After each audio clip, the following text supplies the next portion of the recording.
un hallazgo provisorio, un equilibrio tenue entre el problema y lo encontrado hasta el presente, no habría tampoco innovaciones posibles. Hay que tener la convicción del se puede en momentos de incertidumbre. Sin esa confianza, sin ese involucramiento que significa hacerse cargo, una experiencia puede ocasionalmente ser un episodio, pero nunca podría tener una historia y difícilmente resistiría poder ser sistematizada. Por último, quiero decir que para escribir hubo que repensar dos cosas. El escribir para el otro, ejercicio poco habitual en la educación, y a su vez superar el riesgo que a veces es rápidamente decir lo que el discurso pedagógico espera que se diga. De alguna manera, estos docentes entusiasmados, comprometidos, involucrados y en algún momento aterrorizados ante la posibilidad de escribir para otros, se pusieron un corsé ascético y fueron masticando lo que habían hecho y pensando hasta encontrar una palabra propia para que reflejara lo propio que había tenido la experiencia. Por eso, sobre todo para los de afuera, quiero decir que no se engañen con palabras que ustedes en principio pueden decir, esto se hace en todos lados. Cuando acá se dice coordinación o sala, es un espacio de construcción colectiva, del que se toman decisiones colectivas. No es solamente decir, tengo una sala, tengo una hora de coordinación. Cuando se dice hay un espacio de formación, es verdaderamente un espacio donde las personas se involucran para pensar y para hacer. Y se han elaborado roles nuevos, provisorios, con expresiones, algunas de ellas hasta graciosas. Cuando acá se dice tutoría, la tutoría involucra niño con niño, maestro con maestro, maestro con un rol especializado que se inventó en un sector y con una especialista que es tutora de tutores, o lo que van a leer, tutoría en cascada. Cuando se dice el rol de coordinador en secundaria, es un perfil diferente al adscrito, al coordinador y a otras cosas que hace posible la personalización de la educación y a su vez la atención a todos y cada uno para una educación de calidad. ¿Qué más les puedo decir? Que lo lean, porque solamente les di el pantallazo más elemental. Vale la pena leer el libro con esa mirada y sobre todo vale la pena que dentro de unos minutos ustedes se reúnan y vuelvan a encontrar la voz de sus autores, que les van a decir también algunas pistas no sustitutivas del leer y de pensar, y sobre todo en el registro de él, que él está haciendo cosas similares o que participa de las mismas preocupaciones sobre esto. Muchas gracias, Sonia. María Inés.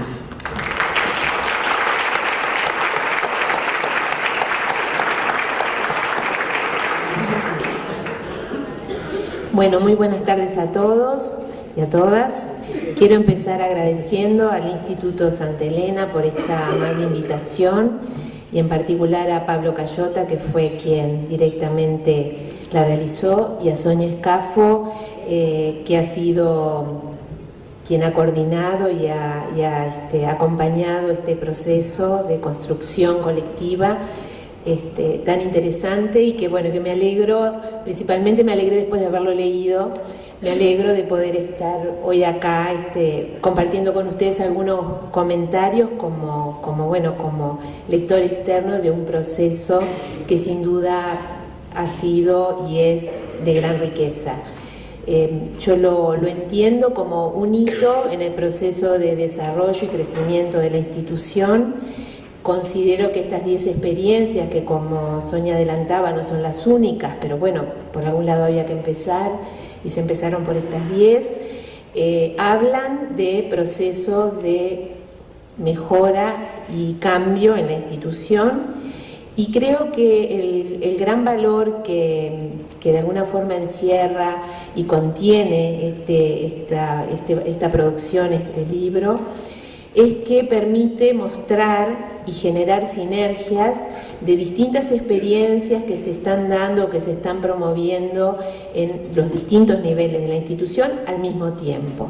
Esto es altamente complejo y riesgoso de hacer en una institución educativa, porque bueno, hay que saberlo conducir, hay que saberlo liderar, hay que saberlo acompañar, y creo que lo que el libro transmite es justamente ese éxito, que de alguna manera permite, como lo dice una de las experiencias de los relatos, generar fenómenos en cascada. Unas acciones generan otras, promueven interés, promueven deseos de acompañar y de conocer, y esto va generando sinergias internas que creo que para la institución y para los profesionales que participan de las experiencias es de gran valor. Por otro lado, me parece que el valor de esta propuesta es que pone en evidencia y explicita experiencias que perfectamente podrían haber pasado desapercibidas, y es algo habitual en las instituciones educativas, y más cuando son instituciones educativas grandes, de que hay buenas experiencias, hay buenas propuestas de trabajo que tienden a pasar un poco desapercibidas en el anonimato de colectivos numerosos, ¿no?, como es el de esta institución. Entonces me parece que ese es otro valor agregado de esta producción. Y por último, en términos generales, me gustaría tomar una expresión que decía el profesor Tenti hace un momento, el de conectar.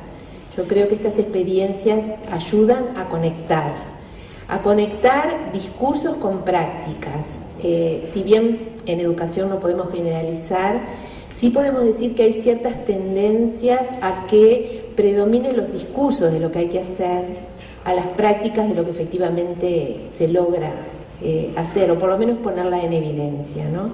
Y por otro lado, conectar también aspectos estructurales de toda institución educativa con procesos que se empiezan a generar o a consolidar, y que esto es saludable porque esto de alguna forma colabora y ayuda a que el cambio efectivamente se pueda empezar a crear y a consolidar. Entonces, cuando Sonia me invitó a que lo pensara un poco desde fuera, yo pensé en tomar de estas experiencias algunos aspectos que nos permiten pensar en lo que sucede tras bambalinas las instituciones, ¿no? Por un lado está la carta de presentación, que es lo que dice, bueno, lo que la institución, cómo se presenta, qué es lo que hace, cuál es su filosofía y qué experiencias valiosas realiza. Y por otro lado, toda organización educativa tiene un tras bambalinas que es, bueno, cuáles son las dinámicas que efectivamente la sostienen, qué cosas son las que condicionan las prácticas que en esa institución se generan.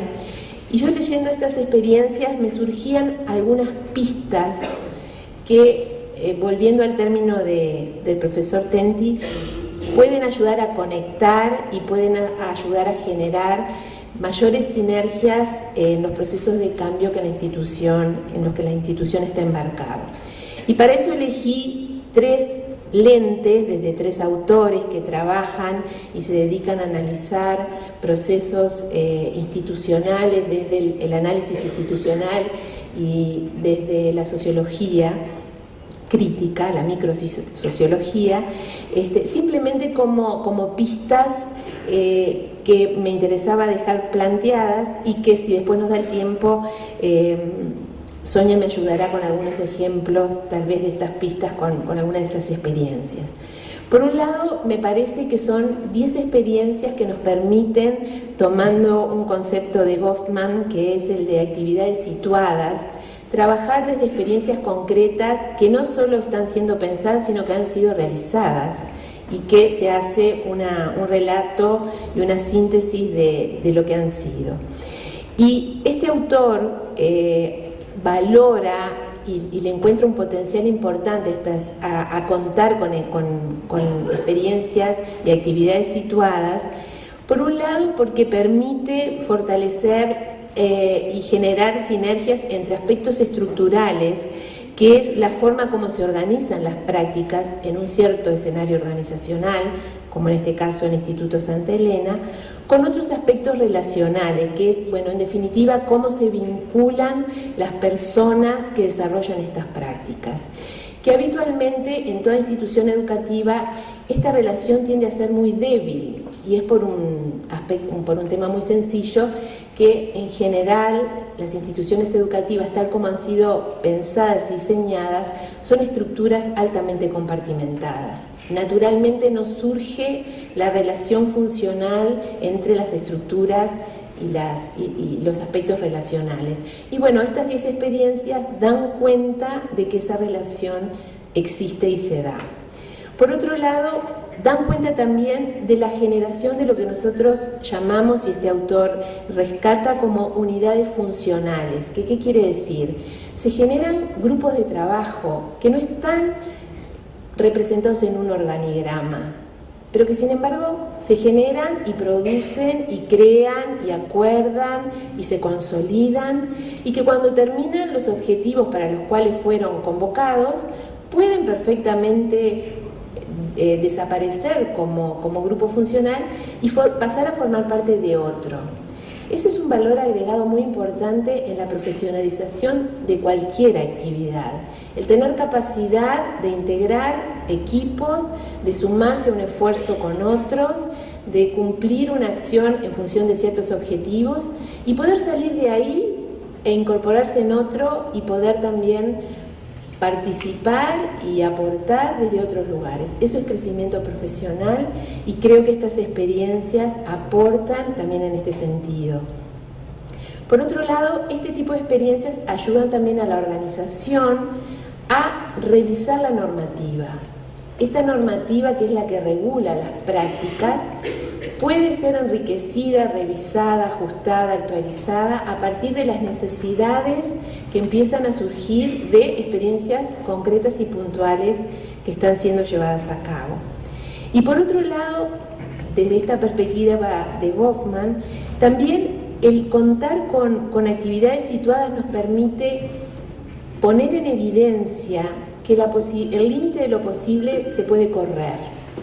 Lo que inicialmente creíamos que, bueno, podrá salir o no podrá salir, podrá tener éxito o no podrá tener, finalmente demuestra que sí lo ha tenido, y en definitiva la institución corre el límite de lo que entendía posible y da cuenta de que efectivamente se pueden hacer cosas diferentes, se puede soñar con otro horizonte para adelante, y esto sin duda genera sinergias.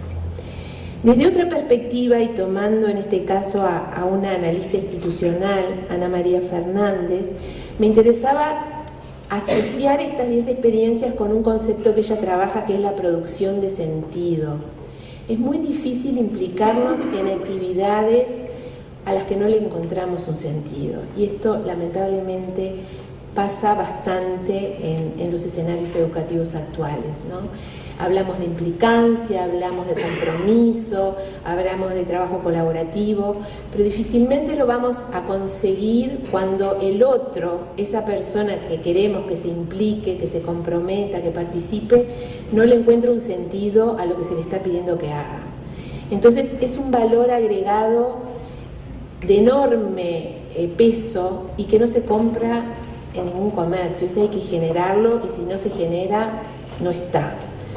Entonces, desde esta autora, ella rescata dentro del valor de esta perspectiva, ¿no?, de generar sentido desde prácticas concretas en las cuales nos vemos involucrados.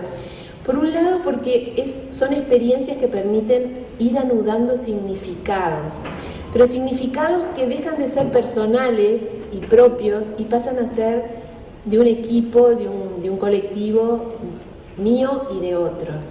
Y ese es el valor de pasar de la mirada individual y solitaria, que muchas veces es lo que tendemos a generar en estas instituciones tan compartimentadas, a pasar a una mirada más colectiva, colegiada, que sí habilita a pensar en una cultura colaborativa.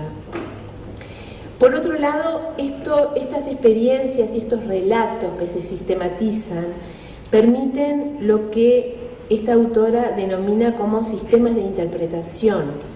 Tener miradas colectivas que nos permiten interpretar la realidad en la que estamos actuando profesionalmente todos los días, y que estas interpretaciones puedan ser comunes, consensuadas, negociadas, y tener la tranquilidad profesional de que lo que estamos haciendo, no solamente yo lo estoy interpretando de una manera, sino que hay otros que conmigo también lo interpretan, y que contamos de alguna forma con el aval institucional de esa interpretación. Y esto es muy importante en escenarios de alta complejidad y dinámica como son los educativos. Y finalmente, desde esta perspectiva que esta autora plantea, sin duda el contar con este tipo de experiencias valoradas, focalizadas, que trascienden lo anecdótico de la situación, permite generar procesos de cambio también en este backstage o otras bambalinas de las instituciones, en el movimiento entre lo instituido y lo instituyente, lo permanente, lo que ya está dado, lo que ya está de alguna forma legitimado por la institución, y lo que sus propios colectivos proponen como nuevos desafíos, nuevas posibilidades para seguir pensando y seguir haciendo. Y para terminar, me interesaba poder compartir el concepto de confianza. Hoy lo decía, no me acuerdo si Tenti o Flavia, hablaban de la desconfianza. Y la desconfianza, lamentablemente, es otro, creo yo, sentimiento que campea actualmente, creo que en todas las organizaciones, pero en las educativas también. Y entonces el poder contar con experiencias valiosas, no solo por quienes participaron en ellas, sino por la institución que las cobija, me parece que también son experiencias que permiten generar y consolidar confianza, como un valor agregado de enorme importancia, ¿no? Y Niklas Luhmann, que es un sociólogo que se dedicó a analizar los sistemas sociales, lo toma como un elemento vital de toda construcción o consolidación de un sistema social, sea un grupo, sea un colectivo mayor, sea una comunidad educativa. Y él dice que para constituir confianza se necesitan 3 componentes, que yo de alguna forma identifiqué en estas experiencias y por eso lo quería compartir con ustedes.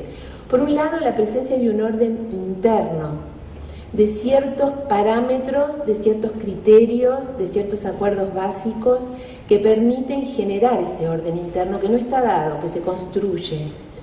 Y cómo él dice, estos órdenes internos de estos colectivos permiten también acordar y consolidar ajustes en el orden externo, en este caso la organización, la institución. Y cómo el diálogo entre estos órdenes internos y externos genera sin duda confianza, tanto para los colectivos como para la institución en sí misma, cuando se logran acuerdos. Por otro lado, este tipo de experiencias promueven y estimulan la necesidad de seguir aprendiendo. Y esto en los colectivos profesionales, docentes, como de cualquier otra disciplina, es un componente vital, porque todo proceso de cambio nos enfrenta a escenarios desconocidos, sobre los cuales no tenemos dominio, o por lo menos inicialmente uno siente que no lo va a tener, y entonces esa necesidad, ese deseo, esa predisposición a querer seguir aprendiendo, a querer seguir discutiendo, a reflexionar conjuntamente, a contarnos lo que sabemos y lo que no sabemos también, y las dudas que tenemos y cómo podríamos irlas resolviendo, todo esto promueve y genera deseos de aprender, que también se transmite a los estudiantes, por suerte, ¿no? Y en tercer lugar, Luhmann habla de la necesidad de un control simbólico como parte de la generación de confianza. Y esto es el saber y el reasegurarnos de que estamos compartiendo criterios comunes de acción. de que hay acuerdos básicos que no solamente implícitamente sospechamos que los estamos compartiendo, sino que los explicitamos, los negociamos, los discutimos, y esto genera esto que él llama el control simbólico, que también ayuda a sentirnos confiados en lo que hacemos y a sentirnos respaldados por la institución que nos deja hacer. En definitiva, todos estos aspectos creo que generan la disminución de niveles de incertidumbre que son parte de la regla de juego de esta época en la que nos ha tocado vivir, ¿no? La incertidumbre como un elemento que forma parte de lo cotidiano, no solamente en el plano laboral, pero también en el plano laboral y especialmente en el plano profesional de lo que hacemos, ¿no? El compromiso, el defender una propuesta porque entendemos que es válida, el generar criterios comunes, el valor de lo ético como algo que también nos ennoblece en nuestra tarea y nos permite generar confianza, y la disminución de la incertidumbre, que es algo imprescindible cuando estamos o nos sentimos parados en procesos de cambio que nos enfrentan a escenarios futuros que desconocemos, pero que los tenemos que pensar desde el presente, no hay otra manera, los tenemos que pensar desde el ahora, y que este tipo de experiencias colectivas, serias, trabajadas en forma profunda, creo que nos posiciona mejor y nos permite estar mejor parados para bajar esos niveles de incertidumbre en esa proyección que se hace de esos escenarios futuros, ¿no? El próximo semestre, lo que vamos a hacer el año que viene, o los cambios que se nos puede ocurrir como segunda parte de estos que ya están sistematizados en la producción. Así que por mi parte sería eso, y escuchar un poco las reacciones y los comentarios de quien ha estado coordinando el proceso y de todos ustedes. Muchas gracias.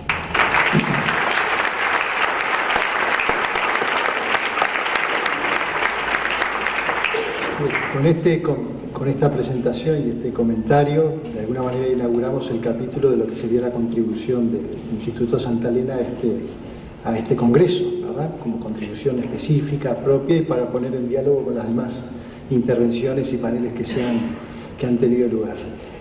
Le agradecemos a Sonia por la presentación y nos adelantamos al agradecimiento que recibirá seguramente por el entusiasta acompañamiento de todas estas experiencias y de este proyecto, y también por las claves de análisis y de interpretación de esta modalidad de trabajo. Así que muchas gracias a ambas.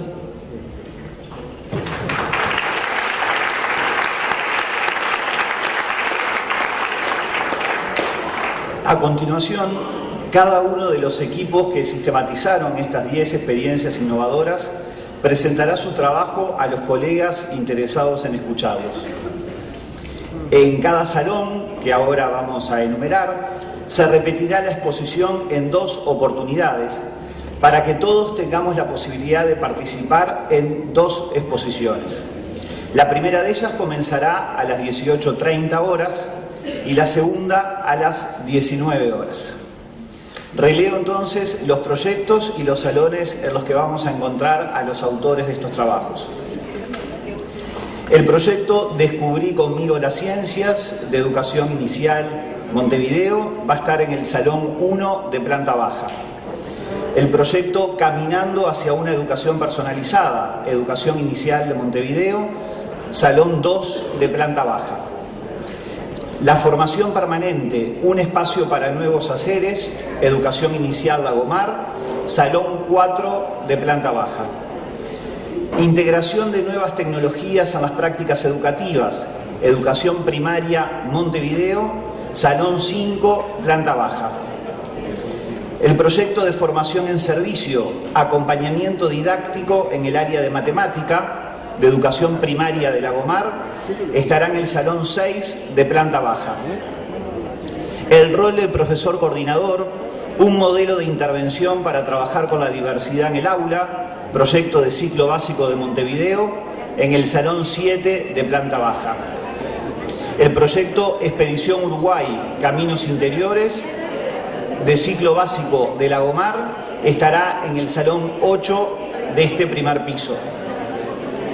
El proyecto Montevideo, Otras Miradas, Otra Ciudad, de Bachillerato Montevideo, estará en el Salón 9 también de esta planta. El proyecto Debates del Bachillerato de Montevideo estará en el Salón 10 de esta planta.